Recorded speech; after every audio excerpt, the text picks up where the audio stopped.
Well, hello, hello. I am so excited for everybody to meet the one, the only, the unbelievably gorgeous, looking phenomenal this morning, Jessie Lee Ward. How are you? Hello, everybody. I'm Jessie Lee. You can call me #Boss Lee. I'm really excited to be on here. And to answer your question, I'm doing great. I'm doing great. I'll just tell you, I took it as an excuse to do my makeup because I don't know if anyone can relate to this, but when you work from home 7 days a week, 365 days a year, and you look like a dump truck 99% of the time, and you're like, oh, you got an interview. I'm like, okay, I'm doing it. I'm putting on a face. And so I took the opportunity. So thank you actually to you for giving me the opportunity to, I could do it any day, I suppose, but today No, but felt we like just a good don't, day. right? We just don't. It's so much easier to just like when you're driven, like women like you, when you're so driven, you don't want to bother with the whole getting ready thing. You know, you're not going to be in front of a camera.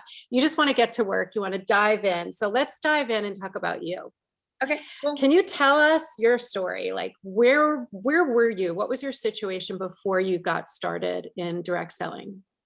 Yeah. So my situation before I got started in direct selling, I guess like I'll give you the I was already an adult version, right? So I'll leave out all the crazy childhood stuff and all of that, which I'm super grateful for. I think it made me exactly who I am. So there's that. But I was working in a pathology lab. I was a research assistant. Before taxes, I guess I was making like $32,000 a year. And the crazy thing is everybody celebrated me, right? I was 22 years old. Everyone's like, oh my God, Jessie Lee with her, good job and her government benefits, so I'd go to, family dinners, whatever, the normal stuff. And everyone was so proud of Jessie Lee and her big girl job. Oh my God, and little did they know that I was struggling. So it was like every 2 weeks, my money was already gone, and not on frivolous stuff. But I guess, after taxes, what am I taking home? Like 20 grand a year. And I, was robbing Peter to pay Paul. I was the girl who would tell her friends, no, I can't go out. I'm just so tired, or like, oh, I don't like that restaurant, or whatever it was. I was constantly making excuses as to why I wasn't doing anything, and I was just paying bills, like my car payment or like my rent or whatever. And the big aha for me is I was living in a basement. I was renting a room in a basement, and the person whose basement I was renting said, okay, your rent is increasing by $300 a month. And I went, Which is a lot when you're what? Right. It's a lot for anybody. Like if somebody told me now your rent's increasing by $300, I'd be like, well, then I'm moving. Like that's ridiculous. But anyway, so I kind of went, that's not good. What am I supposed to do? And jokingly, the person actually said, I don't know, one of those at-home businesses. And I'm like, and I responded with what? Like Avon, kind of being like silly, if you will. And they said, well, yeah, like Avon, like those things. And I physically reacted. Like, I was like, yeah, no, those are scams. Like, I'm not going to sell Avon.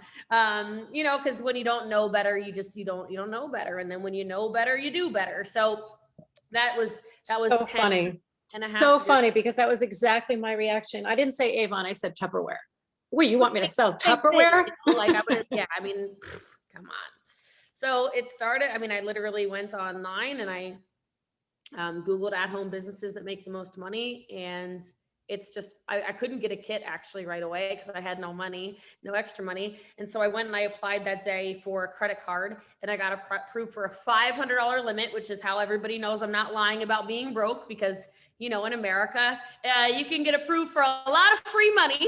And I bought a $300 starter package on January 7th, 2011, and found network marketing instead of direct sales in October of 2015.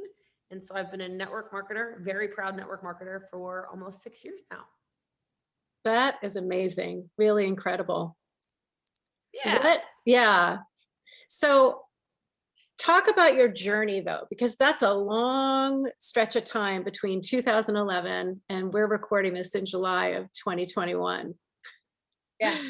So in between that time, you've had your ups, you've had your downs. What has been one of the most fabulous parts for you of either direct selling or network marketing? And I love the fact that you distinguish between the two, because there is a difference between network marketing and direct selling. There really is. So we could talk about that too, if you'd like.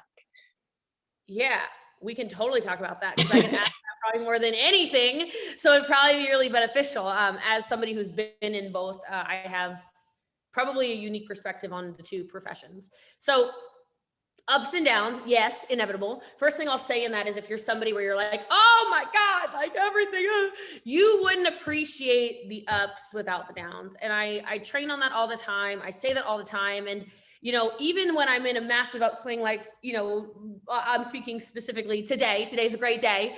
Like 2 weeks ago, I was in a down, like my team's mailing me, you know, candy and ice cream. And they're like, you're so sad. Go, you need to eat this ice cream and get fat. I'm like, Angela, stop it. You know? And she's like, no, you're not happy. Like, you need to go somewhere. And then I went on this, like, you appreciate the highs when you've lived the lows. And so when I look at my life, even just my whole life, not just the last 10, almost 11 years, when I look at the conglomeration of who Jessie Lee is, you know, like I get really excited when the highs are high, because I know what it's like to struggle, or I know what it's like to feel like you're being bullied or made fun of, or I know what it's like to get attacked on the internet. That's not fun. Okay. I know all of these things. And it actually makes the nice comments and the shares and the likes and the, you know, podcast downloads and the, you know, whatever it is, it makes those nice comments actually sweeter, because I still to this day get attacked by the psychopaths. You know, I still get the haters who are like, oh, she's a scam artist, she's manipulative, she's the devil herself, you know, and like those, I don't care who you are. You can be, I love that you're shaking your head like, what the hell? They Yeah, don't feel good. I don't care who you are. And so I say all that to say, like, the peaks are the peaks because the valleys exist. The darkness is the light is light because of the darkness. The waves crashing in the ocean make you appreciate the still sea, whatever it is that's going on in your life and in your struggle. And so I just say that to everybody, because we all have crap. But I've had some beautiful moments, Lisa. Oh my God. And the thing is, though, all of the thing, and I'm sorry to interrupt you, but I just want to point out, like, you wouldn't be where you are today if you didn't have those lows, if you didn't have those downs, if you didn't have those attacks on social media or wherever it was, or the haters, because you're resilient, you're gritty. That's why you're successful. It's all of those down moments where you're doing all of your growth and getting harder and getting grittier and digging in and refusing to give up and never quitting. So then the peaks come back. Oh, yeah. Do you agree with that? Yeah. For sure. Like, one of the Marina Worries, she gave me 3 words. I don't remember all. I remember the first one was obsessed. She said, I'm the most obsessed person she's ever seen. I'm like, oh, I love it. And then determined, but she, inside of determined, put like all these other words, you know, consistent and the grit and the hustle and the whatever. And then the third, I don't remember what the third word was. I'll have to like, it'll come back to you. I did with her. But anyway, whole point being, yeah, I mean, it just goes back to everything you're taught. Like, think about kids who have really traumatic childhoods. They either end up following the exact path of the trauma, you know, that their parents' life was led maybe, or whatever, or they go the whole opposite direction. This is what always happens. Mm-hmm. Right. And so yeah, I think through all the gross stuff that goes on in people's lives, that's where the grit and the hustle and all that good stuff does definitely come from. So there's that. But the ups are so worth it. Like, oh my God, you know, and it's funny because when I think about, oh, the ups, people might think, oh, she's going to talk about her cars or, you know, the houses or the investments or whatever. And no, and I like all that stuff. Don't get me wrong. I'm human. I don't want to pretend I'm a saint, but when I think about the people, so as an example, here in Texas now we have, I don't know, I guess it's like a group of 8 or 9 of us. Last night we were all out. Everyone's a multiple 6-figure annual earner. And all of them, when I met them, were literally in the poorhouse. Like, All of them were horrible, like not like horrible people, like scraped together money to buy packages, borrowed money, you know, opened credit cards, you know, literally yard sales of stuff in their house. Like if their kids would have known they sold those toys, the kids would be pissed, you know, like all these people. And now we're sitting there and it's like, we've gone out to these fancy dinners now, like, you know, multiple nights in a row. No one's, you know, people are randomly buying each other's dinners just cause, you know, everyone's driving a luxury vehicle, not just me. And to see what my, back to grit, determination, hustle, whatever you want to call it, has developed around the people I love. That's what it is for me. Like, it could be anything else, but the beautiful moments that I have in my life, it's watching other people cross the stage. Fraser Brooks and I are, that's literally my best guy friend. I had him interview 2 of my leaders for his like newest course or whatever. He messaged me. He's like, do you want to be in this? Some social media, I don't know what it is, whatever. And I said, no. He's like, well, who are some of your best content producers? I said, yes. Oh my God. Like, stop using me to teach and train. I know I'm good, but do you know the bombs that I have mentored? Like, use them. Like they'll sound like me, you know, because I mentor them, you know, I'm just kidding. They have their own personalities too. But like, how cool is that? So, well, that's the thing is, I mean, I'm wondering if we're, you know, attributing a lot of your success sounds like it's from your abundance mentality, right? You don't want to be the star. You don't want to be in the spotlight. You want to pass that on to your mentors, to the people that you've been mentoring. So what's the trick? Okay. So we're out here, you know, we're all building our businesses. Maybe you're in direct selling, maybe you're in network marketing, maybe you're just in sales, right? What is the key? Is it finding people who are hungry? Is it finding people who are coachable? You're the people's mentor, right? So mentor us, girl. So there's a couple of things. So first of all, Eric Worre is my mentor. And so he would tell you the only people you should be working with are coachable, leadable, and hungry. Like, are they coachable? Are they actually leadable? And are they hungry? And as you develop through your business, you'll start seeing there's a lot of people who are one, which is hungry. They're like, my life sucks. Like they've got the hunger, but then they totally lack the ability to be led. Like you say, great, like, let's go do XYZ. Let me give you some tasks. And they're like, well, like my old sponsor one time a million years ago. I don't care what your old sponsor said. Okay. I don't care what your old business said. You chose me as a leader. You're going to let me lead you, or are you going to drive me crazy? Because if you're going to drive me crazy, I'm literally not spending time with you. And then you've got the people who have, they're leadable and they're hungry, but then you give them coaching assignments and they literally do nothing. I have zero time at this point in my life for people who I give them assignments and I say, go do this, go make this live, go do this TikTok, go make this post, go post 3 times a day, go follow up with these people, go do whatever. And they are so full of excuses. I'm like, guess who just lost their ticket to the Jessie Lee show? You. Of that. I love it. We're done it's here. so true. But I don't even remember the original question. You got me all hooked on Eric for a second. No, totally answered the question. You really did. I mean, you know, it's like, you know, you find these people and they want to create a better life for themselves, but something gets in their way. And the question becomes, how can you help them?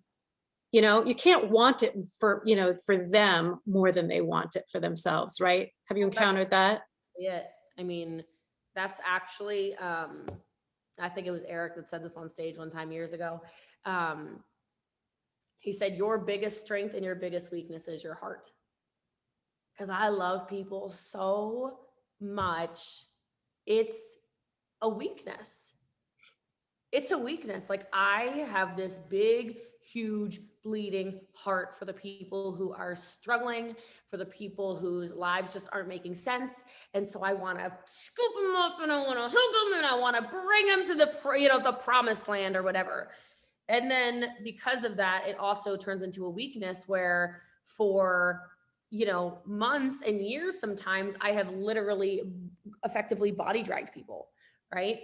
Which obviously is a weakness. And so the conversation becomes, what are the boundaries you're going to set? Because if you're not setting boundaries in your business or in your relationships or in your friendships or in anything, you're going to have issues. I'm actually reading, rereading, I suppose, this Dr. Shefali book. I didn't even follow anything of hers until Most Powerful Women.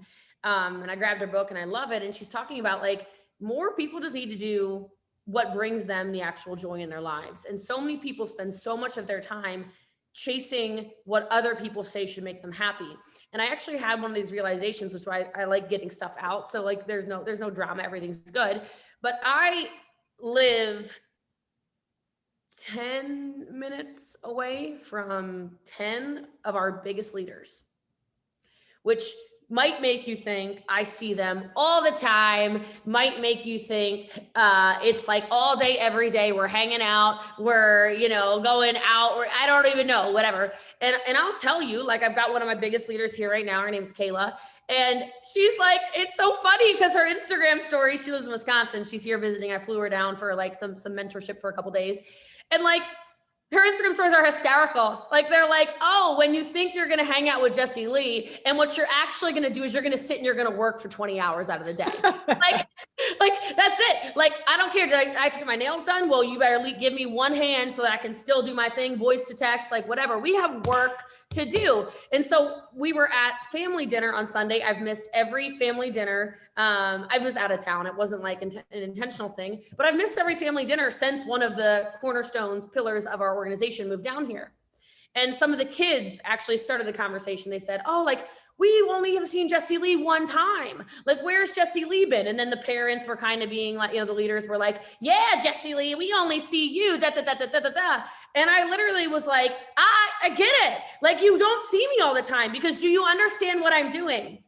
I'm creating a legacy for all of your families. Like, if I don't show up, if I don't put in the work, then you don't have anything to run towards. I'm the pace setter for all of your families. And so I had that moment where I was like, oh my God, and many people do this, I even did it for like 30 seconds. I'm like, am I being like the bad friend?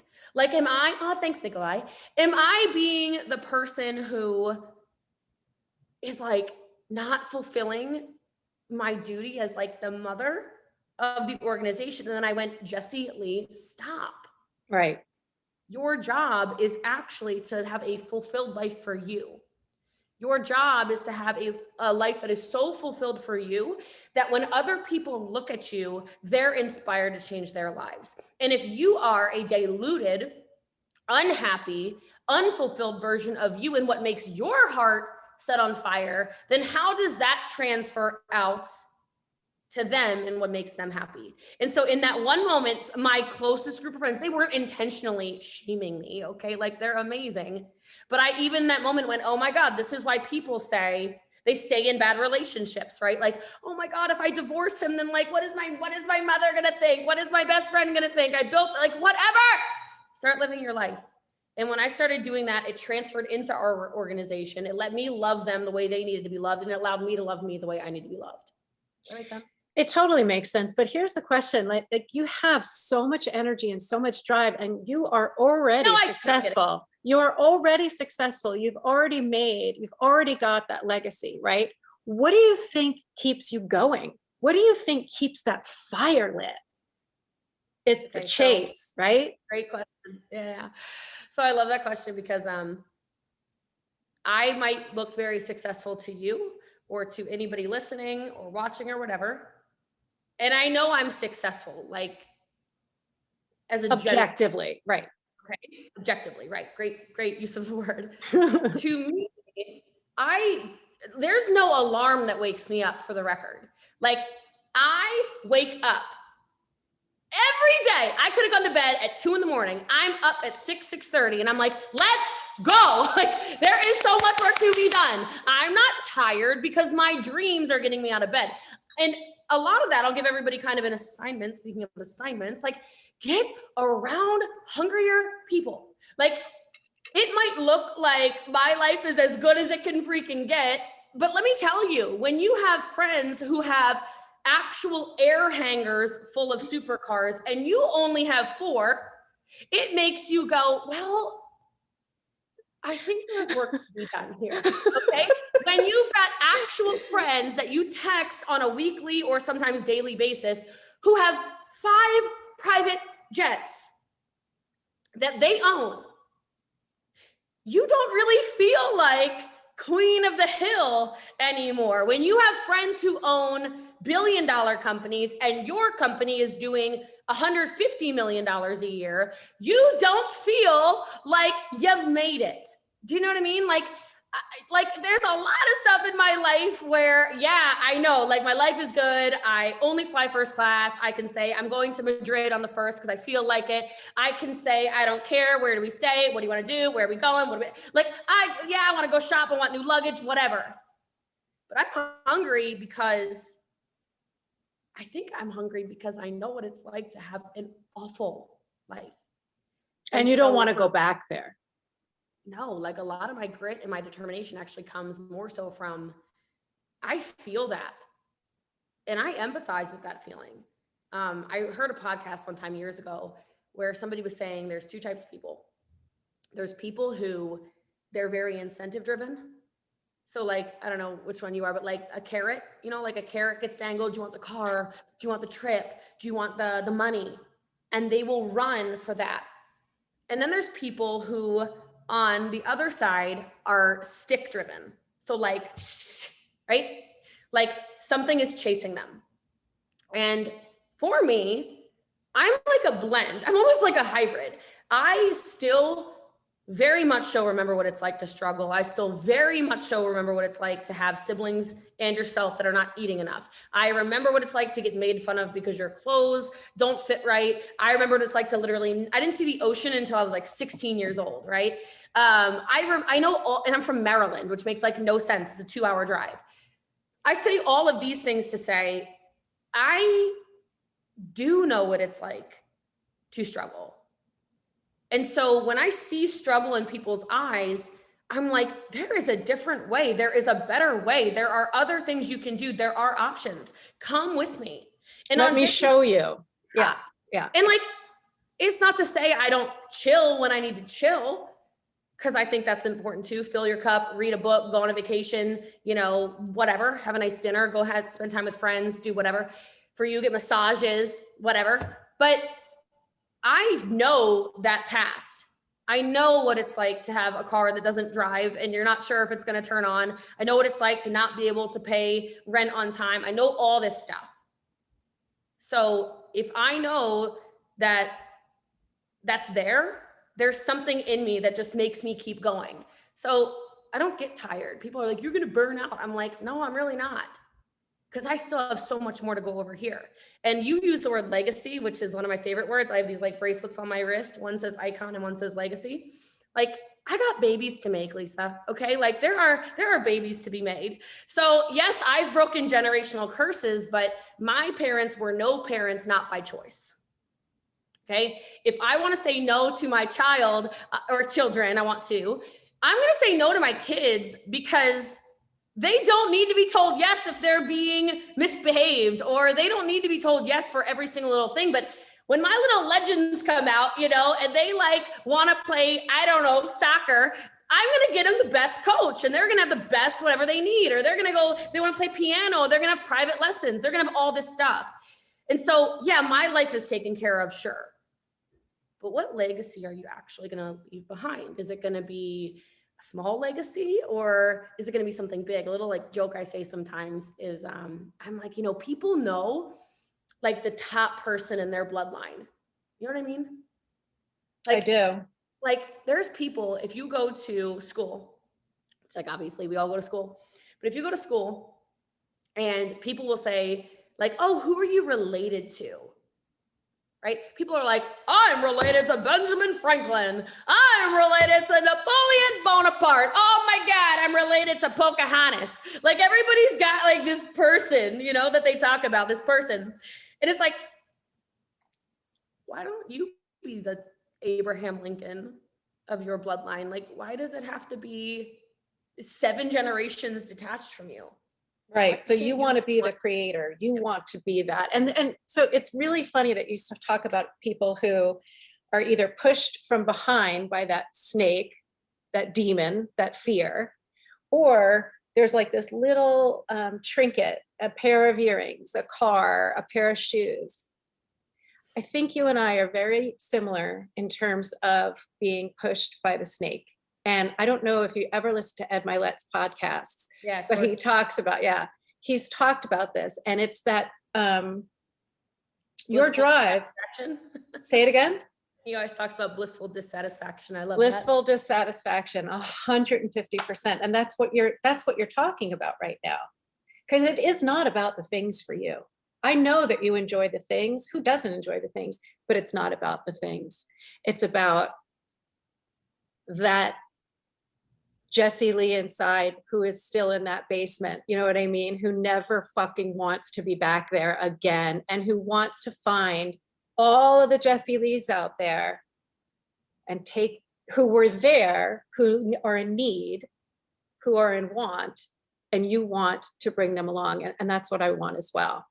Yeah, I think there was a really awesome shift that was made in the just network marketing profession as a whole, probably right around like 2015, 2016. Oh, there's, next meeting. Anyway, like 2015, 2016, because obviously we had a company shut down by the FTC and they said that there weren't customers in it. And obviously it got reopened, but it was too late, And I'll tell you that I'm really thankful that's when I came into the space, because like for me, I've never had the let me go recruit recruiters thing. Talk about that. Like, I think that was network marketing of the past. There's a lot of people who will do the whole, oh my God, it's a pyramid, it's a this, it's a that. Like these people jump all over companies and whatever. And when I joined the profession, that was like already done. Like nobody does that anymore. There's a couple companies out there that I could just rip apart right now for sure, who still their entire tactic, it seems like, of building business is like go attack, big leaders, go offer contracts to other people. But those are so few and far between these days. Like there's no big networkers leaving anymore. And the reason that nobody is doing that anymore, shouldn't say nobody, that's globalizing, but very few and far between are doing this jumping thing,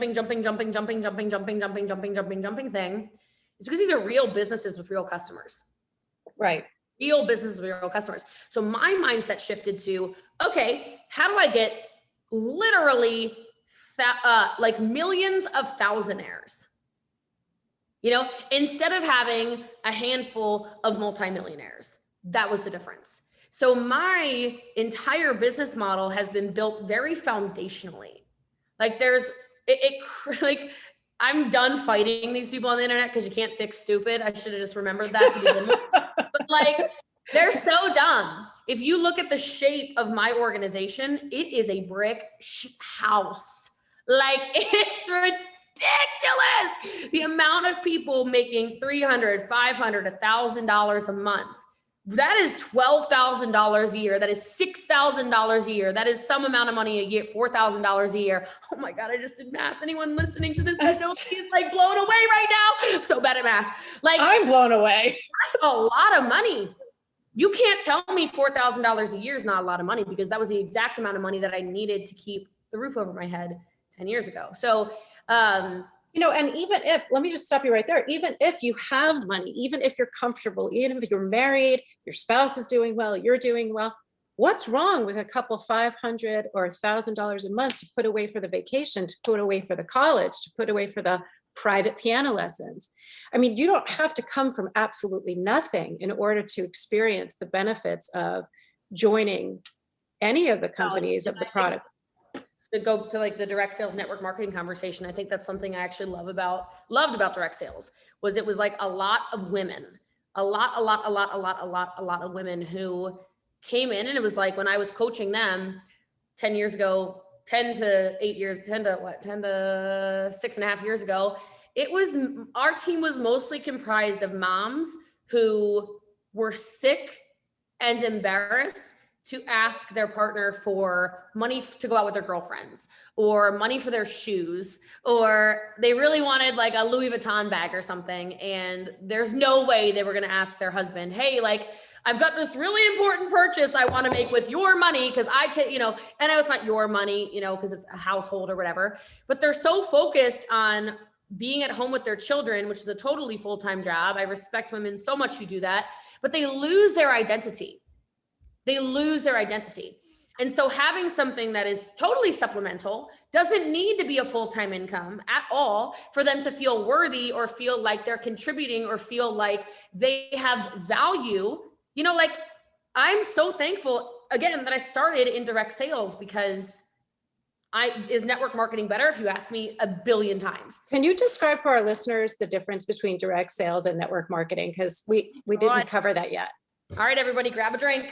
All right, like an alcoholic beverage, okay? Grab it. Now this is your 30-second warning. Go get your wine, go get your vodka tonic, all right? Whatever you want. I don't know what time it is. It's 5:00 somewhere. All right, go get, I don't know, you're a beer drinker? I'm gonna keep rambling till you got your beverage. No, I'm kidding, all right. In all seriousness, I first of all want to express very real gratitude for direct sales because again, everything is my opinion, but it is way harder than network marketing. I'm also grateful I cut my teeth in direct sales because in direct sales, you literally are essentially using the company as a vendor. So you're usually getting wholesale pricing because you have this giant company sending you massive amounts of inventory, and then you retail it at really whatever cost you want, but then there is a retail cost that they set. So in my direct sales company, as one example, I learned how to do taxes. I learned how to manage a calendar. I learned how to hostess coach, because I was in people's homes face to face. I learned relationship skills. That's why I'm really good on Zoom. Nobody's bored when they watch me on the internet because I had to hold a room for an hour and a half. I'm like putting up presentations and like razzle dazzling people. I really had to learn how to cross sell and upsell because in direct sales models, it's a lot of upfront.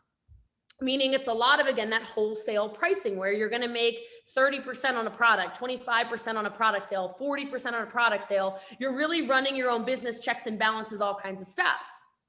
Okay. But there's like no residual income. Yeah. There isn't. Yeah. None. And, when people talk about, oh, it's the same thing, it's a completely different business model. And I don't mean this to be funny, but I really believe that the direct sales models really prey on women. And I mean like prey. And they bank on the idea that women aren't that good at math and won't look into it because if you give them a whole bunch of numbers, they're going to go, whoa. That's like a lot. Like we got a lot. What the hell is compression? What the hell is a left leg and a right leg? What the hell is a team volume, a GV, a BV, a TV? Like they are hoping that they can convince enough women that all the money is so easy. You're making 60%. Really? Are you, Karen? Are you, or are you making them also take care of hostess credits and driving to said people's parties and running their own discounts and then paying for their own order forms? And I remember all of it. Okay. I did it for 4.5 years. And again, I'm grateful, but I remember, and this is just a pivotal moment. And it's so funny because I do investments now with the person that actually introduced me to network marketing and was trying to tell me this, right? And I did not want to hear it. So those of you, like, I'm not trying to convince it. I'm not trying to recruit anybody. I'm just trying to educate right now. I was like, get the hell out of here. His name's Chris. I'm like, get the hell out of here, Christopher. I don't know you. Like, I don't know you. You don't know me. Like, I don't know you. You don't know me. And he just said, look, you're posting your sales on your Facebook. I can see how much you're selling. I can see what your team is selling. And I'm like, well, you seem very angry, okay? Because I'm very happy and I'm not recruitable. I told him, I said, I'm not recruitable, Christopher. I'm not recruitable. That's what I tell him, right? And he said, that's fine. Just plug your numbers into any network marketing compensation plan. And I'll be right here in Facebook Messenger. And I'm like, this cocky MF, like, get the hell out of here. Get the hell out of here. And I will tell you, I will never forget where I was. I was in a hotel in Chicago in the lobby, and I looked, and I would have been $1 million earner, and I was making $175,000 that year at 26 years old. And I collapsed in a corner because I realized I was being robbed simply based off of generational compression and residual payout. Not even all the extra bonuses you see in network marketing that, yes, can be like, whoa, what, a car bonus, or this bonus, or what? Like, it's overwhelming. Sure. You don't need to know all the nitty gritty. You just need to know there's a better way. And that's all I needed to know. 9 days later, I joined my first network marketing company. I made $1 million my first year. And It's incredible. it was nuts. But when you're getting paid out, well, I get a residual check every month, but do you? Because 6511, that's the percentage. I was top rank, 6511 with a minimum order. I had to make sure I was doing minimum sales of $4,000 a month. And I had to have 2 personal recruits every month at the top kit. Or I did not even get that check of 6511 with no compression. That's crazy. You're banking on the idea that every recruit you get is going to be the best, which we all know does not actually happen. So a 6511 could be a Jessie Lee recruits a Lisa. Well, that's a bad example because I'm sure you're freaking amazing. So Jessie Lee recruits Joe, who recruits Bab, who recruits Lisa. Joe and Bob join the witness protection program. Doesn't matter in party plan. Does not matter. I'm getting 1% when I'm working with you all day, every day, because you're the coachable one in the line. And so there's a million other things, but it's like, it's just so flippin' different. And when I get asked questions still every single day, well, what's my monthly minimum? I'm like, what are you talking about? Oh my God, you have party plan you have party plan PTSD. What are you talking about? How much inventory do I need? What are you talking about? This is not a party plan. Well, how many people do I have to recruit? None. What? They look at me like I'm a 7-head monster. And I'm like, there's a different way. It's a different profession. Things have changed in the last 6 years in particular, like we already talked about. You need to open your eyes. This is just a very intelligent business model. And coming from a woman who, I don't know how much you know about me, I own a lot of businesses. It's not just network marketing. It's just that network marketing spanks all of the other ones. The other ones cost me so much to operate. It's insanity. If you have an entrepreneurial pea in your brain, okay, you should be looking at network marketing. You should be talking to a network marketer who can coach you, guide you, teach you, train you, mentor you, because I'm telling you, you are missing the boat. You are paying rent, you are paying electric, you are paying water, you are paying for repairs, you are paying for staff, you are paying for payroll, you are paying. Everything is paying. When are you going to start earning? Amen. You have no idea. You just preached it all out there. And I hope you guys heard this, because it is unfathomable to me that people still think that network marketing is a scam or a pyramid scheme, or don't want to get involved because they don't want to be that girl, or they don't want to annoy their friends. What are you talking about? I'll be that girl all day. All day, every day. I'll be that girl. I all don't care. Year. Like, don't ask me for a ride in any of the cars. Don't ask to travel with me. Don't ask to eat steak dinners with me, because that girl lives this life. So, yeah. Yeah. Oh my gosh. I have no idea how much time I have left with you. But I have one more question that I really want to get in there if we have time. Yeah, let's go. Cool. Okay. I want you to talk about the difference between, because I have a huge chapter on this in my book. Okay. The difference between motivation and discipline, and how discipline is freedom. Truly. Yeah. It's funny. I just recorded a podcast yesterday about discipline being freedom. So holla. Okay, here's the thing, is that discipline or motivation is an emotion. If anybody's taking notes on this when you're listening, motivation is an emotion. It changes very quickly. It's just like if you're sitting around and you're waiting for, like, okay, I'll give the comparison that's nothing to do with business.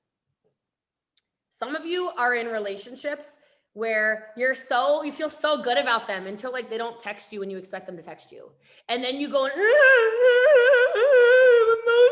He don't even like me. She don't even like me anymore. Like, that's emotions. And a lot of you, you're running your business in this highly, highly emotionally charged place. If you're ever around me in a business capacity, You can ask anybody who is mentored closely by me. They're like, is Jessie Lee mad or no? She should be mad about that, shouldn't she? Oh my God, she's so calm. How is she always so calm? Oh my God, she never gets mad. How does she literally never get mad? Is she mad? Because if your highs are super, super high and your lows are super, super low, I can tell you your business has super high months and really low months based on your emotions. That is motivation. That to me is not what you can withstand a business with. For me, it's like every day I'm in the discipline. Every day I get up, like I said, very early. I'm reading, I'm replying, I'm following up, I'm creating content, I'm doing what I need to do. Like everything gets done because the freedom is in the discipline. You don't get to travel to the Maldives because you were motivated for a contest. No, because then when somebody laughs at you or calls you that girl, that guy, you're like, oh my God, am I that girl or that guy? Okay. Then you're ruined emotionally because somebody says you're comparing yourself. Comparison is part of this motivation issue. I don't care what your business looks like. No offense. I don't care what anybody's business looks like. I care what my business looks like. I'm comparing me to me. Am I better this month? Are my sales better this month? Is my recruiting up this month? Are my group sales up this month? Am I taking my company up this month? That's what I care about. I don't care about what XYZ company's doing or what XYZ Crossline's doing or what, I don't care. Because that's going to ruin motivation. What you're really looking for is you're looking for inspiration, which will keep you more disciplined. So I love that that's something you clearly like to talk about too, because when you're inspired, it doesn't matter. I don't know why The Rock just came. It doesn't matter what your name is. I don't know why. Okay. Anyway, like it doesn't matter anymore. It doesn't matter. I don't know why. I've never said that. I totally love that. Whatever. Like, I don't know. Maybe Dwayne Johnson's going to reach out to me and we're going to be best friends. Maybe that's what God's telling me right now. I don't know. But anyway, so like, we'll put out like a tequila line together next time or something. Yeah. I digress. I really digress down the rabbit That's hole. all But, right. Let's do it. ADHD superpower of mine. But like, I'm too inspired.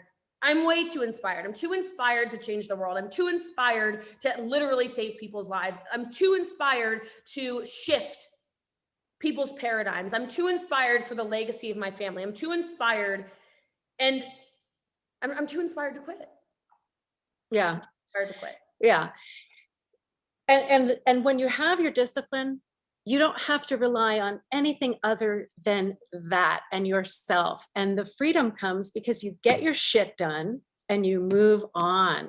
And you're not entrenched in guilt or shame that you didn't work your business or that, right? You don't have to bother with any of those negative emotions because emotion is out of it. A, B, C, and D need to get done. We're going to do it. And then we get the freedom of enjoying the rest of the day or the next pursuit or adding something else onto our plate, right?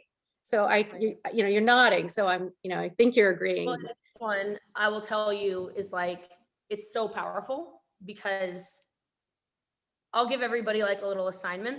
Every day, you just need to do not that many things at all. But what if every morning or every day, I don't really care, you do like 3 to 5 things that you know will move your entire business and life forward? That's it.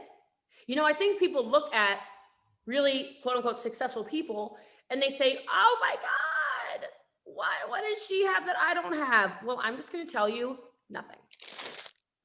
There is nothing that you don't have that I have. It's just, I have more developed skills. I have more developed talents. How did that happen? Because on days when I didn't feel like doing anything, which for the record is a lot of days, just realistically, then I kept doing it. It didn't matter. You look at, and it starts with that little catalyst. Like, what's going to be the fire starter for you? Maybe it's this interview. Maybe it's a conversation you have with a friend. I don't really know. Okay. I don't really know what it's going to be for you to move you forward. But like, all of us have avoidance behaviors. But how long are you going to keep avoiding the things you need to do in your life to get you where you need to go? I started doing that whole 5 thing a day. I guess it started almost 3 years ago. And on that list, one day I put podcast. I put start a podcast. And I wasn't going to go to bed until I won my day. This is Andy Frisella's thing.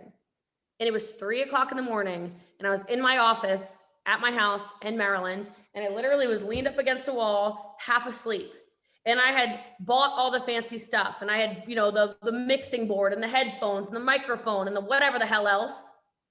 And I was really emotional and upset. Like I was literally crying. I'm like, I don't know how to use this stupid microphone.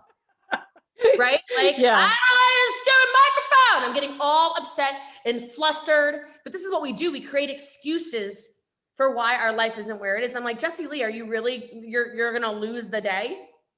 It's 3 a.m. all day long. You've been putting off this podcast. And I like leaned my back up against the wall and I sat on the floor, and on my phone, I recorded a podcast that now has 3.7 million downloads at time of recording this. And I say it to you because where do you think I'm recording the podcast right now over 3 years later? Right there on that phone that you're holding up. Not same phone, but same freaking app on my phone.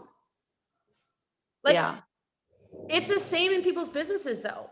There's so many little things. I don't have the right, the right backdrop. I don't have the right telephone. I don't have the right internet. I don't have the right, shut up. Yes, you do. You do. But we keep making these excuses about everything. Just go do something. You're not confident enough. How do you think you get confidence? Oh my God, I'm on a tangent. Uh-oh, Lisa. How do you think you get confidence? You get confidence by doing things. You get confidence by learning one little skill. You know, you mentioned Clubhouse earlier, before we started recording, I think it was. Yeah. Yeah. Like, you might get on Clubhouse and go, oh my God, they're so freaking smart. Oh my God, they know everything about everything. Do you realize that person probably read one article, read 3 chapters out of a book, watched one conference, and then they seemed like a genius because 99% of people won't do a damn thing. 99% of you, literally, you could go read one book on network marketing. You could make $200,000 in your first year, but you won't read the freaking book. Or you'll listen to somebody like me who is the top network marketer in the freaking world right now, who's obviously got an opportunity. I'm not trying to, I don't want to, whatever. Okay. I'm not trying to cross any boundaries here. And you won't have a conversation with them. You won't message me. You'll sit in your house and go, damn it. Another day of pushing credit cards over to, like, when is enough for you? That's because the question. That long for me to go, I hate how I'm living. I'm 22 in a basement. This sucks. For me to say something has to change or I'm going to have the most miserable freaking life ever. And I can't do it because that's all generations after generations after generations have ever done in my family. And this does not feel good to me. I'm going to be different. Yeah. And you are, and you did it. And you're right. The belief happens after the action is taken. You don't have to have the perfect app to record. Write that down. Belief. I did write it down in my book that I just published. So good. I'm saying, like, everyone listening better pen and paper that one, man. But it's so true. It's so true. You have to take the action, whether you think you can do it or you don't think you can do it. And then you're like, oh my God, I just recorded that podcast on my phone. I can do it. I believe in myself. More confidence. Now I can take the next step. So make the phone call, do the video, even if your hair isn't perfect, even if you don't have a great backdrop, even if whatever, none of it matters. None of it matters, right? You're 4,000% correct. Yeah. Yeah. And I love that you talked about the power list and doing 3 things or 5 things a day. And, you know, I don't know if we've talked about it, but for God's sake, I put 2 things a day on the dice. Have you seen these? No. Dude, these are all these. I'm going to send you a pair. Okay. They're income producing activities. You roll the dice in the morning, you get your 2 things a day, you execute them, you go on with the rest of your life. Wow. Could it be any more simple than that? But that's my whole point is what if they did 1 thing a day? Most people do nothing. 1 thing better than no thing. Yeah. Yeah. Oh my gosh. I think I've taken up way too much of your time. I think we've gone over. I appreciate you so much coming on and sharing your wisdom with us and sharing your thoughts and your experiences and your history with us. And I hope you'll come on again. I just appreciate you so much.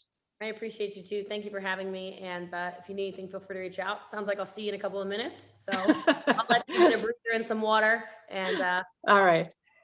Take it easy. Thank you. thank you. Bye, Lisa. Bye.